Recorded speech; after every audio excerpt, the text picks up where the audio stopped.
Un homme est sur un chemin en train d'essayer de réparer la roue de son chariot. Ils sont en train de faire une livraison pour quelqu'un. Sa femme lui dit qu'elle doit préparer le dîner. L'homme répond alors qu'il faut qu'il se dépêche, sinon le maître les punira. Quand ils arrivent à un croisement, l'homme en choisit un. Mais sa femme lui dit qu'il est fou de passer par ce chemin-là. L'état de la route est catastrophique. Mais c'est l'anniversaire du fils du maître et ils sont même un peu en retard. Ils auront de sérieux problèmes s'ils n'arrivent pas à l'heure. Prendre ce chemin leur fera gagner 1 heure, donc ils n'ont pas le choix. Cet endroit est devenu un champ rempli de cadavres. L'homme se demande quand est-ce qu'ils finiront par vaincre Sekenum qui détruit cet endroit pour enfin ramener la paix. Sa femme lui dit de se dépêcher, elle se sent mal ici. Et alors qu'ils étaient sur le chemin, ils entendent des pleurs. La femme est surprise. Elle se retourne et se dit que c'est pas possible. C'est un bébé qui est écrasé par un corps. L'homme lui dit de se dépêcher car ils n'ont pas le temps pour ce genre de choses. D'autant plus que plus tôt cet enfant quittera le monde, mieux ça sera pour lui. La femme décide pourtant de faire demi-tour. Elle prend le bébé en main et avance. Son mari lui dit qu'elle est pas sérieuse. Est-ce qu'elle veut que cet enfant mène une vie d'esclave?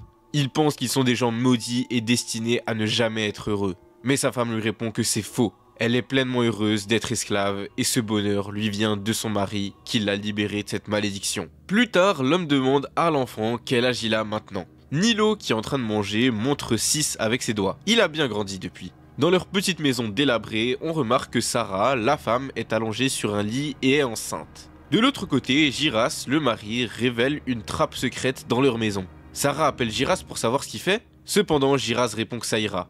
L'heure est venue. En plus, il est plus intelligent que les autres enfants de son âge. Il dit alors à Nilo de le suivre dans la trappe.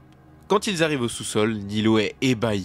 Giras lui explique que cette cave a été faite par le grand-père de son grand-père, enfin quelque chose comme ça. C'est une énorme bibliothèque avec des milliers de livres. Nilo est impressionné. Son père demande alors à Nilo s'il sait quelles sont les 2 choses qui sont interdites aux esclaves. Nilo acquiesce. Ils ne peuvent pas avoir d'armes ni de livres. Giras explique que les esclaves ont l'interdiction de toucher une arme ou un livre car les maîtres ont peur d'une seule chose dans ce monde. Nilo commence à être intrigué et demande à son père de lui en dire plus. Giras explique alors que c'est le changement du monde tel qu'ils le connaissent. Et ce changement commence toujours avec une arme ou un livre. Les maîtres ne veulent pas que leurs esclaves changent en même temps que le monde. Justement, Giras explique à Nilo que son son grand-père quoi, il avait réalisé que le monde allait inévitablement changer. Alors il voulait que ses descendants soient prêts. C'est pourquoi il a créé cet endroit. Nilo prend alors pour la première fois un livre en main. En lui donnant ce livre, Giras demande à son fils de lui promettre qu'il gardera le secret sur cet endroit et qu'il se préparera en silence. Il doit se souvenir de ces mots, et ainsi, le monde changera. Quelques temps plus tard, alors que Giras était en train de travailler comme d'habitude, il tombe de fatigue. Sauf que cette fois-ci, ce n'était pas de la simple fatigue. Il est mort. Ses 2 sœurs viennent appeler Nilo et lui disent qu'il est arrivé quelque chose de grave à leur père, et plus tard, toute la famille pleure sa mort. Finalement, ils l'ont enterré. Au même moment, un homme vient devant sa tombe et dit qu'il était un homme frêle. Il n'a eu que ce qu'il méritait pour avoir refusé ses herbes. Sarah est folle de rage. C'était lui, alors qu'ils ont utilisé toutes leurs économies pour ses herbes. L'homme en face d'elle continue de se moquer d'elle. Sarah s'énerve encore plus. Il a mis du poison dans leurs herbes. Mais au même moment, l'homme attrape la bouche de Sarah et lui dit de faire attention à sa bouche. Il est un roturier, donc comment une sale esclave ose-t-elle répondre? Sarah le pousse et répond qu'elle le maudira à vie. L'homme est en colère et s'apprête à lui donner un coup de poing, mais il s'arrête brusquement. En fait, Sarah est la propriété de la famille Régas. S'il ose faire du mal à leur esclave, ils ne se retiendront pas. Il fait demi-tour et s'en va, déclarant que c'est tout pour aujourd'hui. En réalité, il a une idée derrière la tête. Une esclave blessée sans son mari, quel propriétaire ne voudrait pas s'en débarrasser? Quelques jours plus tard, alors que Sarah fait tranquillement son travail, un homme s'approche d'elle. C'est le même homme que quelques jours auparavant. Il lui annonce qu'il est son nouveau maître. Sarah est effrayée, mais elle n'a pas d'autre choix que de le suivre. Elle laisse ses enfants seuls. Nilo, le fils aîné, doit protéger ses sœurs et ne jamais pleurer devant elle. Il regarde alors sa mère s'éloigner, le visage couvert de larmes. Quelque temps plus tard, il y a une grande assemblée de personnes qui regardent quelque chose d'effrayant. Nilo court à travers la foule en appelant sa mère. Les gens remarquent que c'est probablement son fils. Quand Nilo arrive face à eux, il reste sans voix. C'est sa mère. Elle est là, couverte de bleu, morte. Nilo est paralysé. Au loin, il entend des gardes arriver. Ils embarquent quelqu'un. C'est précisément l'homme qui avait acheté Sarah. Il leur dit que c'est son esclave, donc il a le droit d'en faire ce qu'il veut. Mais les gardes lui disent que de toute façon, il finira en prison.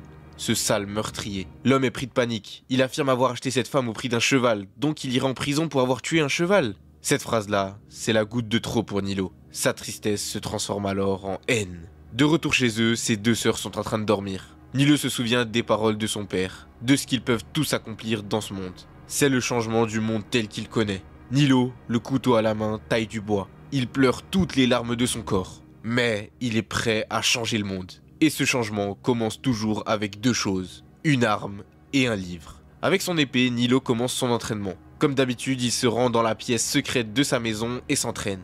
Petit à petit, il devient de plus en plus fort. Quand il enlève son t-shirt, on remarque particulièrement un collier autour de son cou. Au même moment, ses sœurs l'appellent pour venir manger. Il prend bien soin d'elles. Le soir, lorsqu'elles font des cauchemars, il dort même avec elles dans leur lit. Nilo leur explique qu'il fera tout ce qui est en son pouvoir pour qu'elles ne soient pas vendues. Ils deviendront des roturiers, il en est convaincu. À leur demande de savoir comment c'est possible, il leur explique qu'il y a 3 manières de procéder. La première consiste à payer une grosse somme d'argent au pays, puis ils pourront vivre leur propre vie. Malheureusement, ils n'ont pas d'argent. Donc c'est mort pour la première option. La deuxième option est que Nilo s'engage pour protéger le pays et accomplir un exploit national. Mais cela, c'est peu probable. Et enfin, la dernière option, Excanum. Ses petites sœurs lui demandent ce que c'est, et il leur répond que c'est une académie. L'empereur actuel était autrefois un esclave, et c'est là qu'il a été formé. 1 an plus tard, des hommes arrivent à cheval. C'est l'empereur qui est de retour. Il explique aux villageois qu'il est là pour assister à la réunion du conseil qui aura lieu demain. Il présente également un certain garçon au roi, affirmant qu'il est très honoré de rencontrer sa majesté. Le roi lui demande s'il va rentrer à l'académie Excanum l'année prochaine.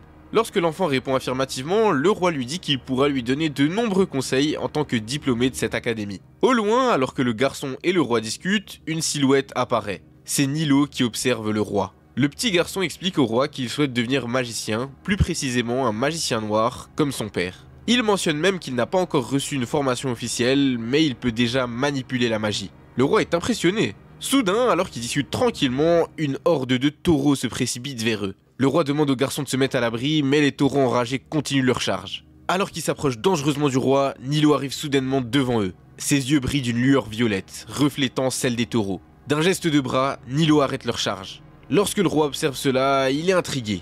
Nilo, tout transpirant, réussit. Il se souvient alors de certaines paroles. Son père, Giras, lui disait à l'époque que bien qu'il soit son fils, ce n'est pas lui qui l'a mis au monde. Son vrai père était un elfe qui était déjà mort quand il l'a trouvé. Et ce pendentif qu'il tient dans ses mains, c'était ce qu'il portait quand il était encore bébé. Depuis toujours, Nilo arrive à communiquer avec les animaux et a de très bons liens avec eux. Son père lui expliquait que s'il avait ce pouvoir incroyable, c'était pour une raison bien particulière. Alors qu'il tenait son pendentif en main, le roi lui demande s'il est un demi-elfe et s'il est capable de communiquer avec eux. Nilo est surpris par cette question. Mais au même moment, un dernier taureau fonce sur eux. Il réagit très rapidement et prend l'épée du chevalier qui était par terre. Au dernier moment, Nilo réussit à trancher le taureau qui tombe au sol. Nilo, à son tour, est assommé par le choc. Il est exténué. Mais bien qu'il soit au sol, le roi se répète. Il veut une réponse à sa question. A-t-il utilisé la magie ou il est capable de communiquer avec les animaux? Nilo s'excuse et dit que ce n'est rien de tout ça. C'est parce qu'il travaille à la ferme, mais les taureaux et les animaux, ils hésitent souvent à attaquer les gens qui les nourrissent. Le roi regarde alors Nilo d'un air sérieux. Il lui demande quelle récompense il attendait en protégeant l'empereur. Il y a un grand silence. Nilo a une lueur dans les yeux. Il crie alors au roi de le laisser aller à l'académie Excanum.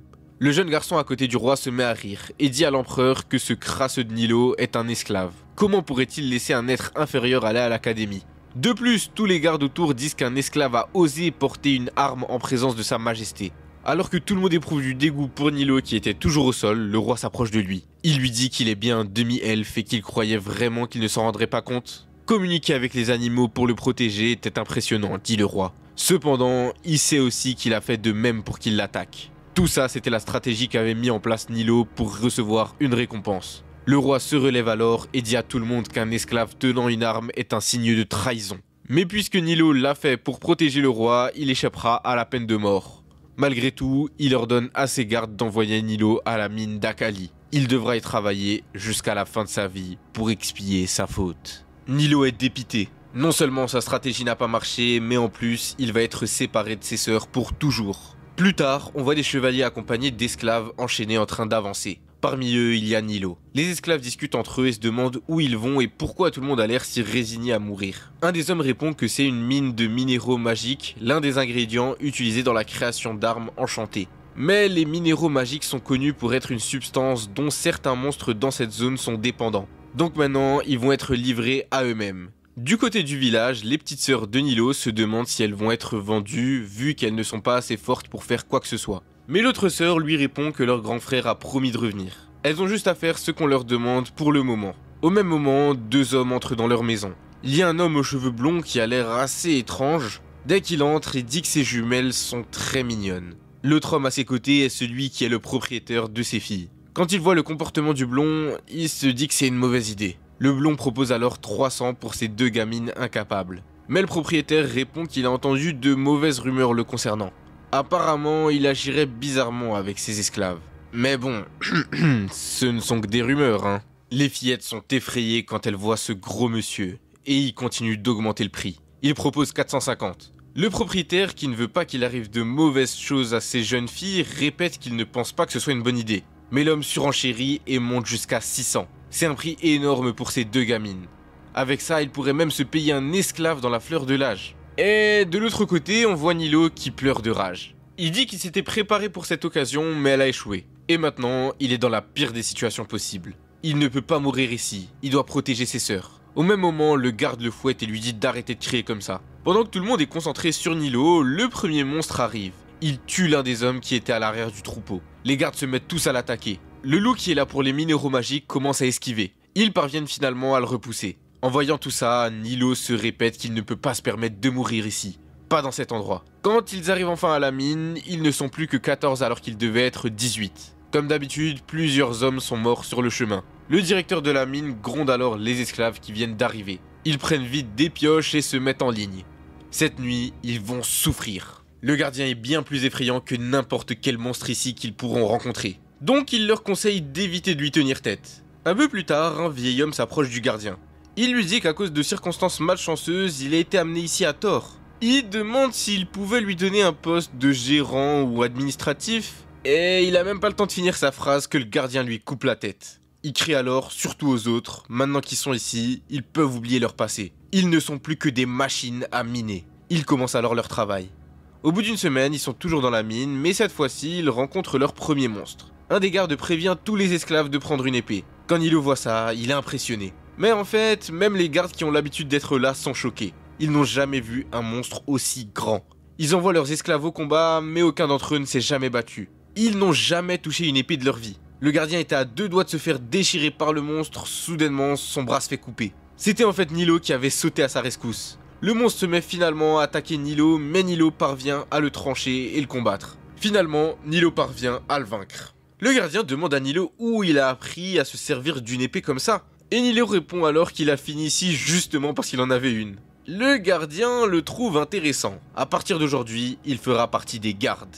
De l'autre côté, l'homme blond qui était venu voir les jumelles s'en va. Le propriétaire a finalement refusé de les vendre. Les deux jeunes filles se disent que le maître est bien plus gentil qu'elles le pensaient. Plus tard, Nilo revêt sa nouvelle tenue. Le gardien lui dit de rester tranquille. Il ne sera qu'un garde temporaire du déjeuner au dîner. Le reste du temps, il ira miner, mais ça reste exceptionnel pour Nilo. Il annonce qu'il tuera tous ces monstres qu'il verra. Le gardien dit qu'il a l'air utile, mais il doit pas prendre la grosse tête. Il a eu de la chance la dernière fois, puisque ce monstre était concentré sur lui, mais il lui manque les bases du maniement de l'épée. Il prévient donc un des autres gardes nommé Samuel. Samuel est un chevalier noir d'élite. Quand Nilo sera de garde, il devra lui enseigner à se servir d'une épée. Lors de leurs entraînements, Nilo s'améliore très vite. Tous les autres sont surpris par le don qu'il a. S'il n'était pas un esclave, il pourrait probablement intégrer une académie d'élite. Dommage qu'il ait fini ici, car il n'y a que la mort qui l'attend au bout. Quand Nilo est dans la mine, il parle avec un vieil homme. En fait, tous les autres de la mine sont jaloux de Nilo. Ils commencent à lui manquer de respect. Le vieil homme lui conseille de les ignorer. C'est ça la vraie nature des hommes. Ils ont tendance à haïr les gens qui réussissent mieux qu'eux. Pendant qu'ils discutaient, tous les gardes sont appelés. C'est une urgence, il doit se préparer à se battre. Quand Nilo arrive à l'extérieur, c'est un massacre. Quasiment tous les gardes sont morts. Une armée de gobelins est là, en face d'eux, et les a détruits. Le gardien en chef est à genoux au sol. Il parle avec le gobelin et leur dit qu'il a appelé des renforts. Ils vont bientôt mourir tous ensemble. Le gardien espère que le roi arrivera rapidement. L'énorme gobelin humanoïde explique que l'époque où les humains étaient les seuls à avoir des empires est maintenant révolue. Il tue alors le gardien en chef et lui coupe la tête. Quand Nilo voit ça, il est effrayé. Il reste en face de ce massacre, sans rien dire. Samuel arrive devant et lui dit de s'en aller. Il est trop jeune pour combattre contre eux. Il observe alors Samuel de loin.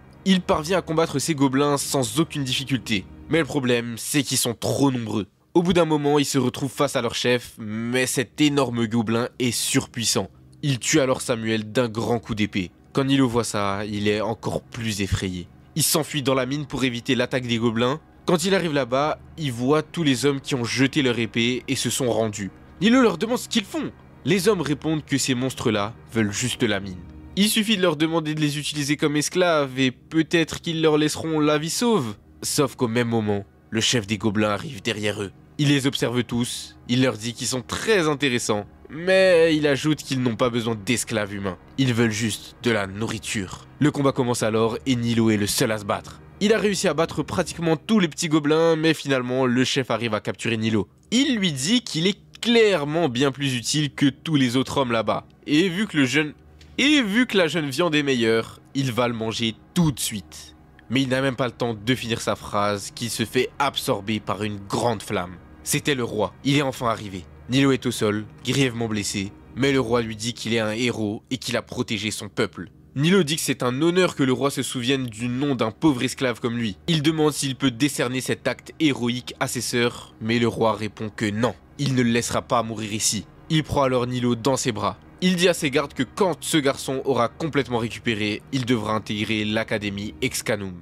Quelques temps plus tard, Nilo est prêt. Il a préparé toutes ses affaires et parle à ses sœurs. Quand vont-elles le revoir, Nilo n'est pas sûr. Mais ce qu'il leur promet, c'est qu'il reviendra avant qu'elles ne soient grandes. Pour l'instant, elles doivent faire de leur mieux pour ne pas décevoir leur maître. Elles doivent travailler dur comme l'ont fait leur père et leur mère pour devenir des enfants reconnus et appréciés. Et quand Nilo reviendra, il s'arrangera pour qu'elles deviennent roturières. Mais maintenant, c'est l'heure de partir. Quand Nilo se dirige vers la calèche, il s'apprête à monter dans la charrette à bagages. Mais les gardes qui sont à côté disent au conducteur que le roi a ordonné qu'il le traite avec la plus grande attention. Le garçon qui était assis à l'intérieur est vexé, car le crasseux va monter avec eux. Mais Nilo dit qu'il n'y a pas de souci. Il s'installe alors à l'arrière. Le garde dégaine son épée et dit au conducteur que c'est la saison de la grippe. Si Nilo arrive malade à l'académie, toute sa famille aura de sérieux problèmes. Nilo a gagné les faveurs du roi. En tout cas, c'est parti pour l'académie. Nilo a un grand sourire pendant tout le trajet. Il tient dans ses bras une épée magnifique. Il se souvient alors du moment où il était blessé et où le roi lui a confié cette épée. C'est l'épée qui appartenait au gardien. Dans la dernière guerre contre les démons, le gardien a perdu ses 3 fils et par chagrin, il s'est isolé en se portant volontaire pour travailler à la mine. Mais au final, lui aussi est mort. C'est pourquoi le roi confie cette épée à Nilo. C'est l'héritage de sa famille, donc il doit en prendre grand soin. Enfin, Nilo peut tenir une vraie épée dans ses mains. Quelques temps plus tard, ils arrivent enfin à l'académie. Quand Nilo regarde le bâtiment, c'est magnifique. Le riche garçon arrive devant la porte de l'académie et dit qu'il est de la famille Régas. Les gardes sont impressionnés et contents de les avoir parmi eux. Il explique ensuite la situation de l'esclave à côté d'eux. Mais les gardes répondent qu'ils ont déjà été mis au courant. Nilo est le fils adoptif de la famille Régas. Du moins, c'est ce qu'a dit sa majesté. Quand ils entendent ça, tous les 3 sont choqués. Comment est-ce possible? Déjà qu'Evan, le garçon habillé en violet, n'aimait pas Nilo. Maintenant, il est encore plus énervé. Il lui dit de ne pas rester près de lui car il pue trop. Il lui demande de ne jamais s'associer avec lui. Il veut qu'il fasse comme s'il ne faisait pas partie de la famille. Mais bon, il n'y a pas de problème pour Nilo, il accepte. Un peu plus tard, ils arrivent enfin dans la grande salle avec tous les autres élèves et professeurs. La directrice leur souhaite tous bienvenue à l'académie Excanum. Kadia dit qu'elle a de grandes attentes concernant ses chers futurs étudiants et qu'elle est très excitée de passer cette année avec eux. Et ce qui se produit cette année, c'est un miracle. Les descendants des héros qui ont jadis combattu l'empereur lors de la dernière guerre contre les démons sont tous rassemblés ici. Il y a d'abord le descendant de la famille de l'archimage Kundun, pour le coup là c'est Evan, on le connaît, mais également le descendant de la famille de l'archimage Etram ainsi que les 3 descendants des familles royales de la reine des elfes. Pour finir, il y a même les descendants de la famille du chevalier noir Gaion. Ce rassemblement de familles légendaires les émerveille au plus haut point. Cela marque le commencement d'une nouvelle ère. Mais cette nouvelle histoire ne sera pas créée qu'avec eux.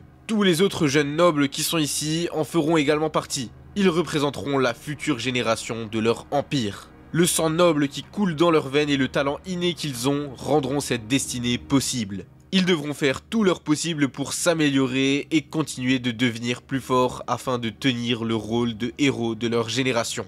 La directrice leur souhaite encore une fois la bienvenue à l'Académie Excanum. Tous les élèves crient de joie, mais on voit Nilo un peu plus éloigné. Il n'a pas du tout été inclus dans son discours et les gens qui sont à côté de lui le lui font bien remarquer. Ils se disent que ça sent mauvais à côté de lui. Mais bon, c'était à prévoir puisque cet endroit a été conçu pour des nobles comme eux. Il est normal qu'il ne soit pas vraiment apprécié. Un peu plus tard, ils se retrouvent tous à l'extérieur de l'académie. Un homme qui semble être un professeur leur annonce qu'ils ne sont toujours pas étudiants de cette académie. Pour le devenir, ils devront passer l'examen d'entrée le mois prochain. Jusque-là, ils seront répartis en groupes pour se préparer à l'examen. Et s'ils échouent, ils seront simplement renvoyés chez eux. Le professeur leur crie qu'il n'y a pas de place pour les faibles ici. Il explique ensuite qu'ils en apprendront plus sur les examens pendant les prochaines semaines.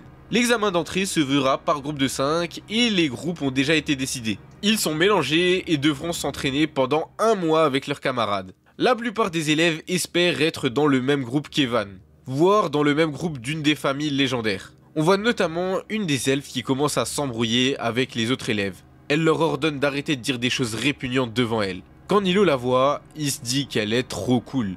Petit à petit, le professeur appelle les groupes.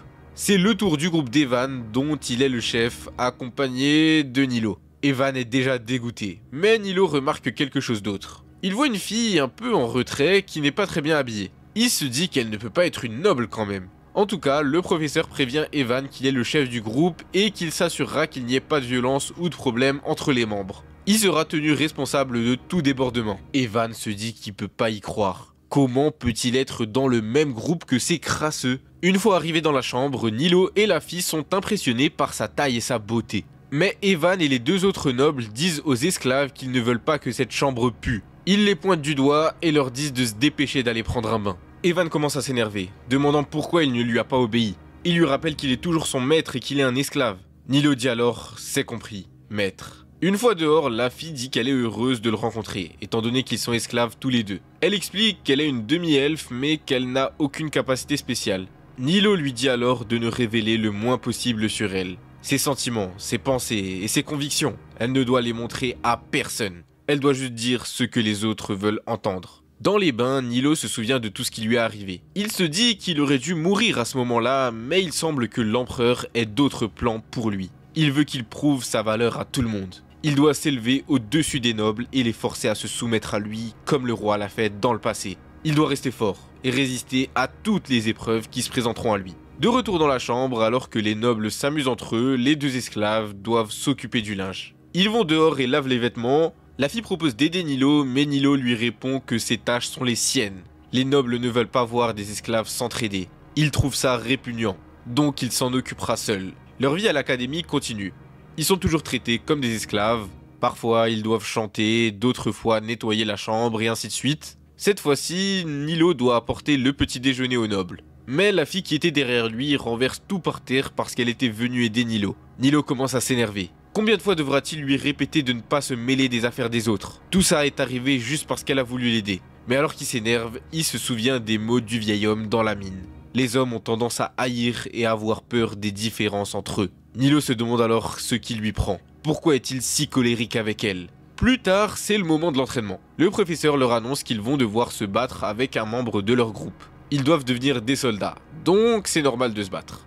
Les deux nobles décident de se battre contre les esclaves. Evan leur dit qu'ils n'ont pas honte de se battre contre des esclaves inutiles, mais les autres nobles répondent qu'ils vont les massacrer sans aucune pitié pour offrir un beau spectacle au professeur. La règle, elle est simple. Pour gagner, ils doivent forcer l'adversaire à abandonner. Tous les combats commencent, mais la plupart ne savent même pas se battre. C'est au tour du noble de combattre Nilo. Le noble lève son épée pour donner le premier coup, mais il n'a même pas le temps de bouger que Nilo lui a déjà brisé son arme et l'a mis à terre. Le noble trouve une excuse disant que son épée en bois devait être vieille. Le professeur affirme avoir vérifié et qu'il n'y a pas de problème, mais il lui donne quand même une nouvelle épée. Le combat reprend et une fois de plus, Nilo brise son épée. Le professeur, Evan et même la princesse elfe sont choqués. Le noble essaye encore de trouver une excuse, mais le professeur lui dit d'arrêter de se plaindre. Toutes les épées sont en bon état, donc soit son adversaire est extrêmement fort, soit il est doué pour casser les épées. Le combat reprend alors. Il ne faut que quelques instants à Nilo pour forcer le noble à abandonner. De nombreuses personnes remarquent la puissance exceptionnelle de Nilo et se demandent comment cet esclave peut se battre si bien.